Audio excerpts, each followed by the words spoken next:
All right, good evening, everyone. The time is 4 p.m., so I will call to order our Wednesday, June 17th, 2026 meeting of the Capital Area Transportation Authority Board of Directors.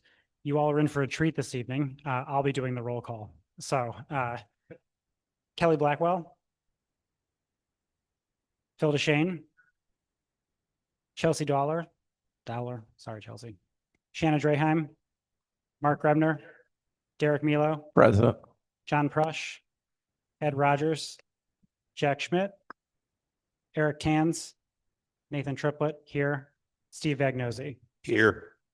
All right, thank you, everyone. With a quorum present, we'll proceed with our meeting. Our next agenda item is public comments on agenda items. This is the time we set aside during each of our meetings to take comment on the public on any noticed agenda item on this evening's agenda. We ask that you please limit your comments to 3 minutes, and we'll have a timer to assist you with that, and that you consider filling out a blue card to assist our secretary. I would normally say I'd call the cards in the order in which I had received them, but I don't have any cards in advance this evening, so let me just ask the room. Is there anyone who wishes to offer public comment on agenda items at this first opportunity?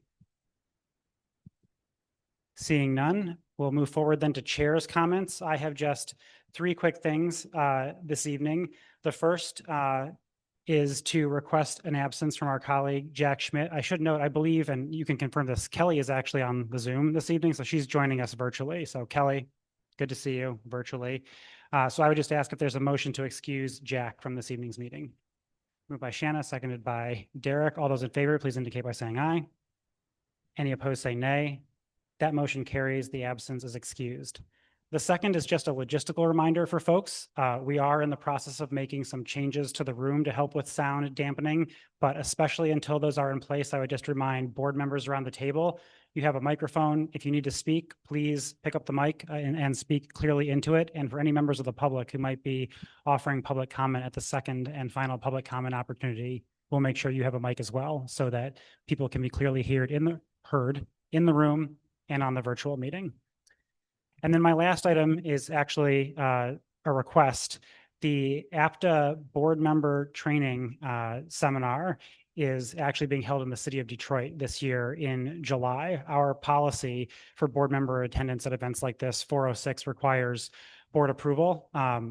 In the 17 years that I've been on the board, I've never availed myself of the opportunity to attend one of these conferences. And since this one happens to be in Michigan and there are no travel or housing expenses associated with it, I thought perhaps this was a moment to do so. So I am requesting permission from the board to attend the APTA board member seminar in Detroit in July. And if folks are so inclined, I would need a motion to that effect. Moved by Mark, seconded by Ed. Any discussion?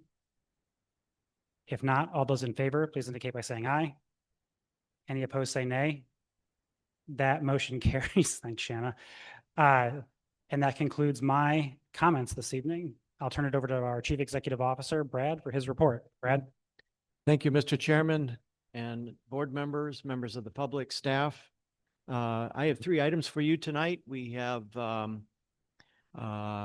a short agenda, but a nice presentation on the COA, so I want to save time for that. First is a reminder that the budget that we have robustly talked about will be drafted and given to you by policy June 30th. In that, I will also this year have some details which will not be strange to you. These will all be things we've talked about as to those items that are going to change in the fall as we move forward. Most of these items have been identified as either reallocating service, making service more efficient, and so there should be no surprises there. As a reminder, this will go to public hearing later in the summer. We'll publish the notice this Sunday. But by policy, that comes to you June 30th. We are not discussing the FY27 budget per se tonight. I've asked the chairman to concentrate on the COA and not confuse the two. We've done some work to make sure that those two are related, but not confused in their entirety.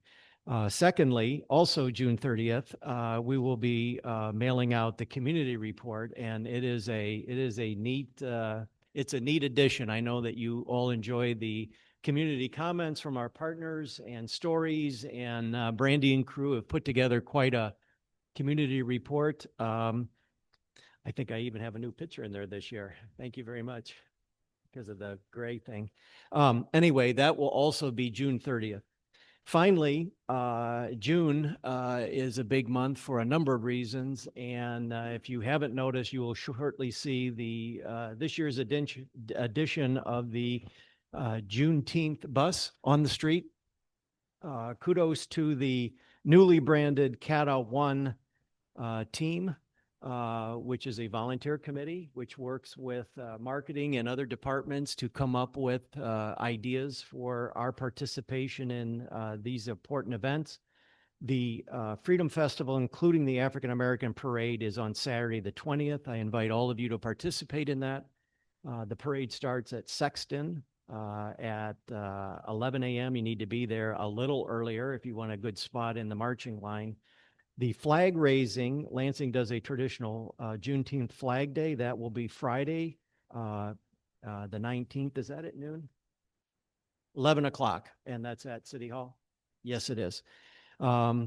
So those are the highlights of my report for this month, Mr. Chairman. Thank you, Brad. Questions or comments for Brad on his report? Seeing none, we'll move forward to our proposed consent agenda, which this evening includes 3 items for the board's consideration. Those are the approval of the minutes of the May 2026 board meeting, the approval of the treasurer's report for April 2026, and the purchase of 2 60-foot articulated buses from New Flyer. Does any member of the board desire to have any of these items removed from the consent agenda to the discussion agenda? Seeing none, is there a motion to approve the consent agenda as presented? Moved by Steve, seconded by Phil. All those in favor, please indicate by saying aye. Any opposed, say nay. That motion carries. The consent agenda is approved as presented, which brings us to this evening's proposed discussion agenda. There are no items on our discussion agenda for this evening. And so we have arrived, as Brad indicated, at the meat of tonight's discussion, which is a presentation on CATA's Road Ahead, the Comprehensive Operations Analysis Update. Brad, would you like to introduce this item? Thank you, Mr. Chairman. As you recall, this began earlier this year, and as a year-long process, we, during our budget discussion for this year, promised to come back and give you highlights of the consultant work this month. And so with that, I'll turn it over to Dustin and Andrew, and they can wow you with all the facts and figures on the COA thus far. Dustin? Thank you, sir. Good evening, everyone. So like Brad was saying, as part of CATA's Road Ahead, the Comprehensive Operations Analysis, we wanted to come back to you as we were wrapping up phase 2 to give you kind of a snapshot of what we found during that phase of the process, as well as allow you to see where we're going here in phase 3. So we have Andrew from AECom who is joining us this evening, and he's going to be giving you a brief presentation, and then we'll have some time at the end for questions. So Andrew? Hello, everybody. Good afternoon. Thank you for having me. We were here in February. We gave an update. We kind of started the project at that point, and we're back again to give an update now after we've sort of been through what we're calling phase 2 of the project. So we are going to try this out. I need to turn on. I think that's it. There we go. Hoping I did that, but okay. This may look familiar, but just real quickly, a reminder of what the project's all about. It's a comprehensive operations analysis, deep dive, look under the hood, what's working, what's not working. Think about it system-wide. You know, we're looking at efficiencies, ridership, rider experience, equity, but it's really kind of all about the budget resiliency too. And so that's the umbrella that we're working under and understanding that as part of it. But a COA is good to do every 5 or so years, 5 to 10 years, and get an understanding of shifting demographics, funding availability at all levels, you know, understanding the growth patterns, and then also kind of getting that reintroduction on the regional level too, and making sure that after COVID, everything is sort of in place and modernizing the system to match that. As I mentioned, the budget's key. So we're looking at that, what resources you have, and then thinking about the efficiencies within that. And we're looking at frequency, we're looking at coverage of service, And what we've put out there on this phase 2 is sort of these concepts when we're looking at routing, but ultimately we're going to get to a recommendation with the actual route recommendations and service characteristics recommendations. But at this point, we're really at the conceptual level. The project schedule, when we were here before, that was phase 1. It was kind of high level. We had surveys, we had meetings with the drivers, we met with stakeholders, staff, and had some actually some public meetings as well and pop-ups. And we got that initial understanding of what people were using the service for, what are some of the strengths, what are opportunities. And then we came back with these sort of route concepts to understand where people are going and how they're using the system, and are there other ways to treat the services that may work better when we're thinking about efficiencies and so forth. And that's all types of service. There's the fixed route, but then there's also the demand response at all levels too.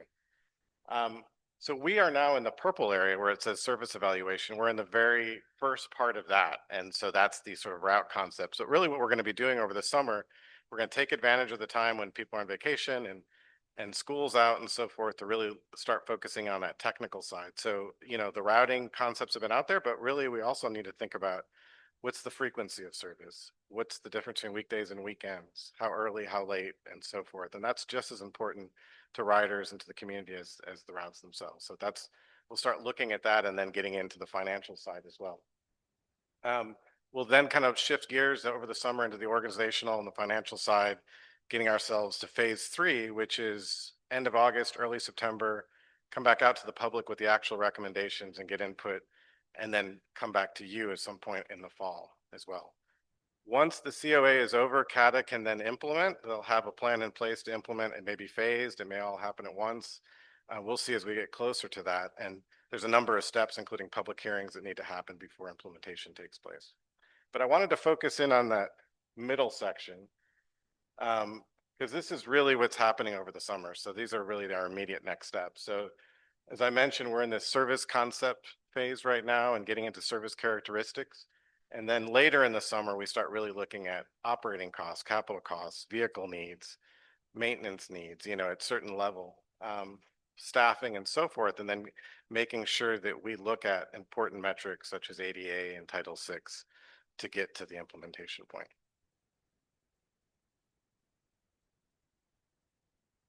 So when we started thinking about the service concepts and the routing, we wanted to look at some best practices. And fortunately, when we do COAs, sometimes you come in and you do what's called a clean slate. You basically just take a map of the city and start over again. That's not what needs to happen in Lansing. CATA has a really strong foundation to build on, a good hub and spoke system. And what we're looking for are improvements and efficiencies to modernize it and make it even more attractive to riders and to the community who don't use it now and may use it in the future. So we're looking at faster and more direct trips. There was a real focus this time on some of these concepts of making sure that there's a 1-seat ride to a Meijer or to a grocery store or Target, knowing that that's a frequent trip that people make. Oftentimes when you think about like a daily type trip, it would be sort of a work trip and then maybe something to the grocery store or shopping like that. So we're trying to focus on those sorts of things to make it where you don't need to go downtown for that transfer and you can do it somewhere closer to home. So there's some shifting in that in some of these concepts. There's also interlining where we connect 2 routes together to produce 1-seat rides, again, for efficiency. In some cases, not only is it attractive to the riders, but it's operationally better too. You save some time and find some efficiencies there. Another big part of this is anchors. We found that downtown, you've got a very strong anchor here with your transfer center. You've got strong anchor with MSU and so forth. But when you start thinking about the outer portions of the routes, sometimes it would just sort of loop around in a very low density area. So if we can strengthen both sides, we can build ridership in the middle too. So we're really looking at ending routes outside of downtown in areas that are higher density residential, again, going back to the grocery stores and maybe medical facilities to strengthen those routes. Couldn't do that in every single case, but we were trying to start that trend and really looking at that. And then the last 2 bullets are about that right sizing of your service. You've got lots of different services. You look at the website, there's a number of different services on that website. And a lot of it comes down to fixed route and demand response type services, and demand response is delivered in different ways. And so we want to make sure that when we look at demand response, that there's options available for people and always have that option for people to call in and have that option. And then also have an option for an app if that's more convenient for others. But making sure that when we start looking at demand response, whether it's microtransit or paratransit, that all the different services are speaking to one another and it's as convenient and attractive to all the riders. So that's one other thing we're looking at. One other thing I'd mention about demand response and microtransit when we're talking about these, we'll get into it a little bit later, is that we're just looking at these and how they all feed within the system. We're not thinking about how they're delivered or who's operating that. That's later on the road. So right now it's all about geographic coverage and building out this system. So this is the existing network. As I mentioned, it's a good network, hub and spoke, lots of great transfer opportunities in downtown.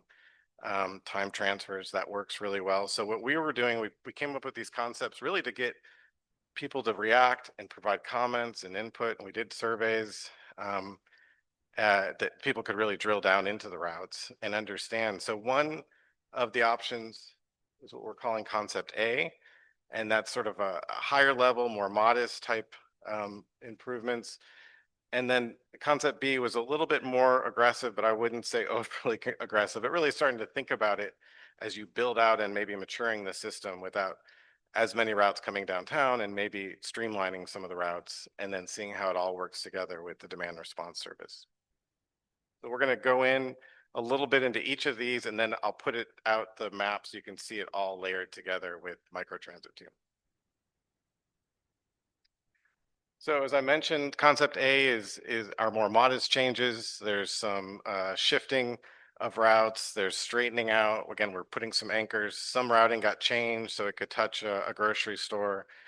Downtown, we took advantage of the two-way streets that are new in some cases and really provided more direct trips, less circuitous trips, kind of making loops and so forth, which really made a big difference actually with routing downtown.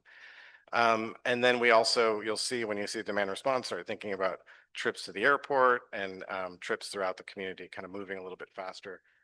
Concept B is, you know, a little bit more of a network redesign. We're de-emphasizing downtown slightly, but not a lot. There's a few routes that we're trying to now sort of form that grid that they don't have to come downtown. But that we're still utilizing that time transfer downtown was key. I think a big part of this COA is really finding that balance with the demand response and the fixed route. And a lot of properties and agencies across the country are working with this as well because demand response can be attractive or microtransit, but it also sometimes is inefficient in some places and works really well in other places. And fixed route does a great job in the higher density corridor. So we often see it as the fixed route is sort of the primary part of your service, and then the others complement it and feed into it, and they work together. So these are the two concepts with the demand response services. Some of these zones are familiar and are similar. Mason, Meridian, those haven't really changed as far as the boundaries go. We've put a couple infill zones within the city of Lansing on the east side and the west side. You'll see in concept B, when you start getting out to the southwest portion, that we kind of flip that from microtransit to fixed route. So there's some of those sorts of trade-offs. And so we were looking at it there and we did a survey and we just completed that on Friday. And so I kind of skimmed through the results. We had 300 and I think it ended up being 360. We completed this last week. So we said 335 plus responses to the survey. And that was the second survey that you see there. And I was flipping through it this morning and saw, you know, it was a nice sprinkling of people that like things in all three, meaning concept A, concept B, and please keep it the same. So we had a nice mix of that. And, but it was really interesting to see that some of these things that maybe seemed a little bit more assertive on, you know, people like that because it meant a faster trip. And then other people just don't want change. They feel like it's working well for them. So it's up to us to now go into that survey data, bring it out into graphs and charts and share that with you all and the public as well. And we'll see what those results are. But this is a snapshot of all the public engagement that we've done over the past 6 months or so. We had the first survey in January and February. 400 plus responses to that. The second survey, which was a long survey. So we really appreciate Brandy and her team broadcasting it out. It's not easy to get that out there because it's not something you just look at and there's 5 questions and you answer it. It's one that you really have to take time. So we really appreciate everything that CATA did to help get this survey out. And that's a really good response rate for that type of survey. In addition, we did have meetings with the operators and drivers, and I know that Kai and Dustin and their team were out there with the operators on a daily basis too to get input on this, and which is key to any successful COA. Stakeholder meetings, we had 8 stakeholder meetings, some in person, some on virtually as well, and then we had the pop-up events.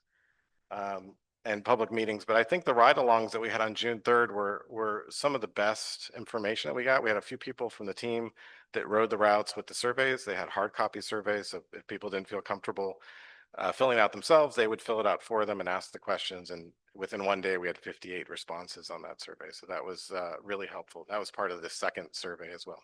So with all that input that we've had over the past 6 months, we have in a very general sense, got comments all across the spectrum from, more service hours to frequency. I think one area that really was something that we saw in the technical analysis when we're looking at the existing conditions and what we heard from the public was about on-time performance. That was something we saw in both cases. And the COA, if nothing else, will look at putting time back into these routes to help with schedule adherence and get you to your service standard level for the routing. And so on-time performance is key. You'll see here customer experience. The information looks like it got overlaid there on the picture, but really, thinking about safety and security and the stops themselves, as well as on-time arrival information. And then network coverage. So these are all things that we're going to really be looking at over the summer to build out this sort of balanced system based on the public. And then the last slide is just a reminder that phase 3 will be the recommendations, and that will be coming out sometime probably September, where, right now we're at the conceptual level. We'll have recommendations, and it'll be the comprehensive recommendations from routing to service characteristics to capital and operating cost and organizational structure as well. So, so we've got a few months to really come back to the public and to you with actual recommendations and get input on that before we finalize the project. So that concludes the presentation, but I'm happy to take questions if you all have any. Thank you for the presentation and obviously for all the work that went into the process so far. We appreciate it. Questions from board members? Go ahead, Phil.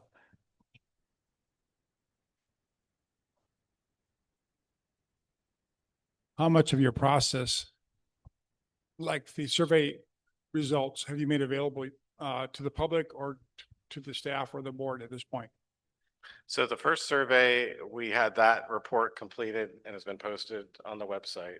And that was really that first initial, like what's working, what's not, what are some areas of improvement. But this second survey we just completed on Friday last week. So we are churning through that data. And so we'll need a little time to get that together. But we'll have that in a report that summarizes the whole process of the second phase. And we'll share that with you all as well. Thank you. Other questions? Steve and then Mark. When we're coming to the point where we're having to evaluate this, it would be helpful to know the people impact. Okay, like I'll just use an example. When you shorten a route, or there are going to be people who can no longer be served by that route. My goal as a board member is to provide the most service to the most people in the most efficient manner. And, if you got 5 people riding every 20 minutes from a spot, probably a rides type solution is not most efficient. So that's just, an example. It's important to, it's important to understand what the number impacts of of these proposals would be. And when you say number, it's more like rider. impacts, Right. Yeah. okay.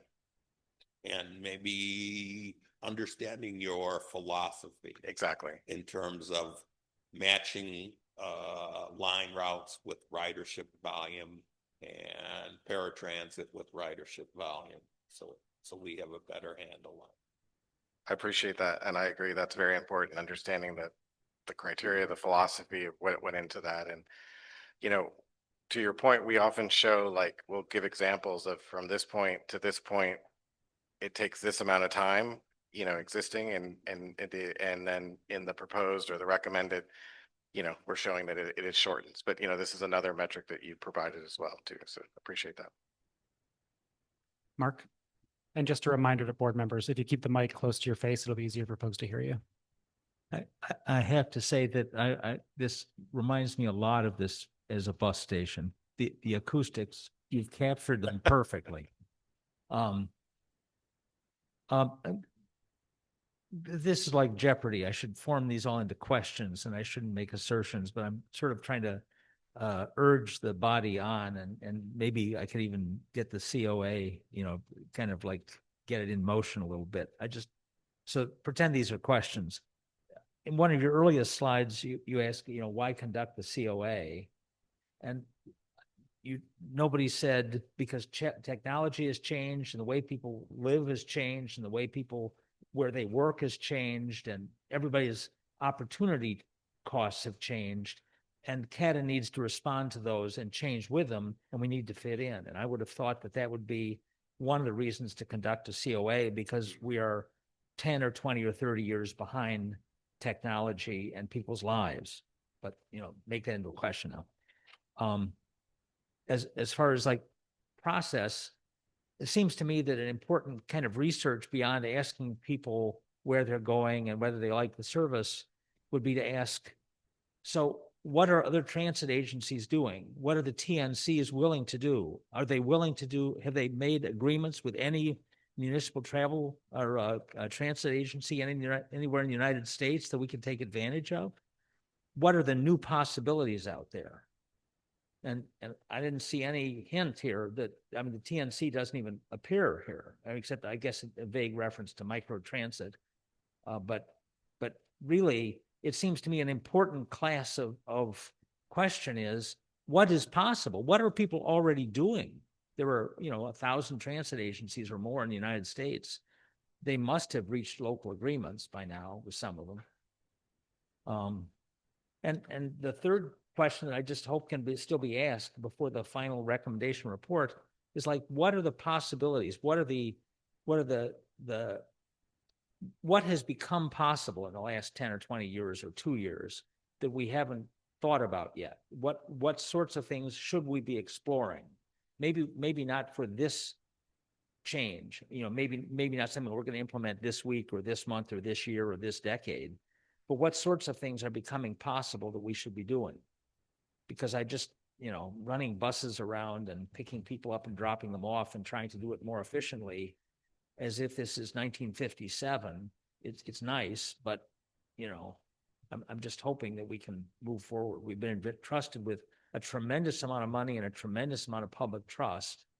And it just seems to me that we need to take the opportunity when we're rethinking what we're doing to actually rethinking what we could do, not just look at the past and ask, how can we improve on what we're already doing?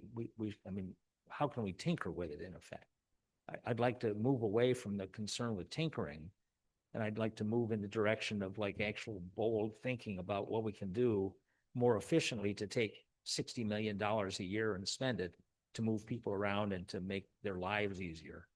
Anyway, pretend those are all questions. Thank you. And yeah, I'll respond to the questions. No, and what I hear kind of behind all of that is innovative services, and you mentioned specifically TNCs, and oftentimes what you'll see transit agencies do is not necessarily directly all with TNCs, but it would be a layer of the microtransit type service. And so, oftentimes it's directly operated by the agency or whoever, but to provide some overlay on top of that one vehicle, maybe in the zone, is the ability to then also utilize TNC services. There's a number of communities that do that for efficiencies. And then you also have that ADA piece that the agency continues to provide if you can't get the TNCs to commit to that, but then you have the overlay of the TNCs. So a number of different ways, and I heard your statements, and we will definitely include innovative treatments. So I appreciate that. Did you have a follow-up, Mark? Or? Okay, sounds good. Other questions from board members? Go ahead. I'd just point out that on some of our routes, I mean, if we're just talking about fixed routes, we should be thinking that we might be able to extend the hours of service using some TNC coverage, or to retreat from some of the coverage which has become inefficient, where it would be possible to fill in. And I mean, even if we're just looking at the static network as it is, it seems to me that where our usage drops off to almost nothing, or where there's usage which we can't satisfy because it's a weekend and we don't provide weekend service or late night service, we should be thinking about whether we can reach some sort of agreement with somebody to do something. I mean, I was just given some numbers which showed that some of our rides, currently the average cost per ride that we provide, I'm going to horrify Brad by citing this, but where we are providing a ride, if you just divide the number of riders into the amount of money we're spending, CATA is currently spending $230 per ride that we deliver in some of the current services, okay? And it just seems to me that there has to be a way to provide lower cost, I mean, that's the worst one. I don't want to make it sound like that's typical, but it's the sort of thing that just should really focus our attention on the idea that we're not taking advantage of the efficiencies that have become possible. These aren't things that were possible 5 and 10 years ago, but they're possible now, and we should be doing something about it. Thank you for letting me rant. I'll stop. Thanks, Mark. Other questions from board members? Go ahead, Chelsea. So I guess a question and a comment, if I can use Mark's, turn this into a question. So I feel, the COA, some of this is backwards looking. It's looking at our development patterns, where people are riding now. We've shared some information with CATA about what is in the pipeline of housing and things like that. But I'm curious if this can, and maybe it's not as part of the COA right now, but in the future, if we can incorporate this into planning, into regional strategy for growth and for attracting more folks, and using transit as that backbone, and ensuring that, sites where there is availability, that we're incorporating some of that. And I don't know what that would look like. I just kind of wanted to mention that of this, in some ways, the COA just is reactive. But can we make it more proactive and really get the region behind a plan and a growth strategy? Yeah, and I think that's a great comment. I mean, oftentimes there's a big new development and then transit's not even thought about. They finish the development like, oh, wait a minute, can you extend a bus route out there? And so, the COA is sort of a short, medium range plan. It's not necessarily a long range plan, but a medium range is enough of a plan to encompass what you're talking about. So yeah, I mean, to the best of our ability, we will also, when you think of growth and American cities, I guess, oftentimes it's not density. So, what we've seen often is it starts with microtransit of some sort and then builds into maybe a fixed route, or an express route or something like that. But appreciate the comment.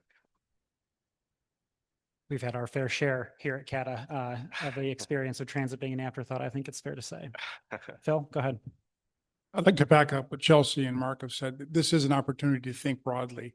And Justin, I know that's in fact your job here, is to think toward the future. So as much as we can use this as an opportunity to think innovatively, take advantage of technology. 3 meetings this year, we've talked about budget shortfalls. And we know that while we're not walking off a cliff, we know we can't continue to do things as we've done. We've got to look at efficiencies in a way that were optional before, but now they're essential. So we'll use this process for that purpose. Thank you. Thank you. Did you want to weigh in, Brad? And then I see you, Shannon. I guess mine's kind of a follow-on question too, is, and you may have said this, but in some of those interviews, so I know we did public service and did this, but like, have we had, as part of this, interviews with our large anchor institutions? Obviously, MSU is already here at the table, but, you know, with this, with Sparrow, with, you know, I think about some of the calls for, you know, what's really going to happen with office space downtown. And so I know the mayor and others have been in, but I'm wondering at more of the, even just administrative level, the people who are running some of those things. Yeah, I'm going to take that answer. So yes, during the stakeholder meetings, we did reach out to not only municipalities, but large employers and large economic development drivers, as well as outside of those stakeholder meetings. We had outside meetings with like the Refugee Development Center, who represents that population, having a conversation during the Lansing Chamber Roundtable, making sure that all those individuals who really are looking at the future of the area are aware of this project going on. So we've been trying to make sure that we try to touch on every aspect of the community that we can. Did Dustin steal your thunder, Brad, or do you have a comment? No. And I appreciate those questions and I appreciate those answers. My role, I would like now to challenge this board and the jurisdictions that represent this board and community members and big business to participate in this project. This was not a one-time survey. This was a discussion that's going to be going on for months. We're not going to go through a checklist of rosters, who attended, who didn't attend. You want to make sure when you go back to your jurisdiction that they are involved. We will come to you. In fact, I have asked Dustin to reach out to some key folks because we hear about their master planning efforts. I did a television show with Doug Fleming, who's now our neighbor across the street from the CTC over here. It is imperative that we are in lockstep with the Housing Commission and they are doing a long-range plan. We will set up a special meeting for that. Some of these things we know about, some things we don't know about, but what we will not do is pass the buck or point fingers and say, we did our job, we don't know about it. So I need your help and I need the public's help to keep that conversation going. And that's why I appreciate Deb here too, because these conversations are very important. Now is the time at all levels to have the discussion. Thank you. Thanks, Brad. Any other board member questions? I just want to piggyback on something Brad said and that, Mark, your comment made me think of in the example that you gave without naming the particular entity.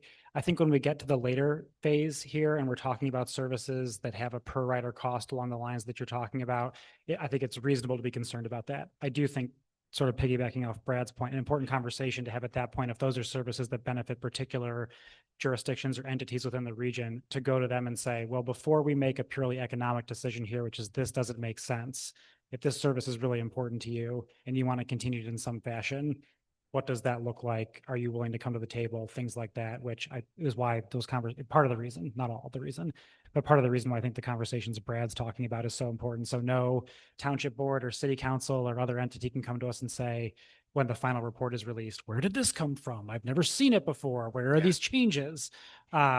Which puts a lot of onus on those of us sitting around the table and the staff in the room to do that outreach. But I think that that's a critical part of this being successful, is not having folks be able to say, I disclaim this because I wasn't involved in the process. Go ahead. This isn't a debate. It's just a real quick clarification. I don't want to be thought of as somebody saying that we're spending too much money on these rides and we need to cut back because we're wasting money. I mean, if anybody thinks of me in that mode, you've kind of missed how I think. What I'm really saying is, if you waive $200 at a TNC and say, would you be able to provide rides here? I kind of think that we can find some better way, and we can even provide more service and for less money and, you know, everything. I use the cost per ride mainly as an indication that there's the opportunity to do it some other way. That's all. And to be clear, we're in complete agreement. That signals to me a conversation should take place. That just keep business as usual is probably not a good idea. And at a minimum, we should be having a focused conversation there. So in complete agreement, Mark.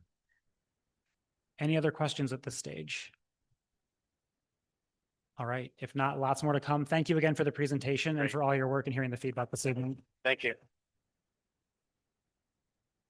All right, that brings us to old business. There is no noticed old business to come before the board this evening. Likewise, no new business to come before the board, which brings us to our second and final public comment opportunity. This is the time we set aside during our meeting to take comments from the public on any item related to the operation of CATA. We do ask again that you consider filling out a blue card to assist our secretary and that you limit your comments to 3 minutes. We'll have a timer to assist you with that. Once again, I have no cards submitted in advance, it doesn't look like, but let me just ask the room. Is there anyone who wishes to offer public comment at this second and final opportunity on any CATA subject? Okay, seeing none, then thank you all for joining us this evening. Our board meeting is adjourned at 4:41 p.m. Thank you all.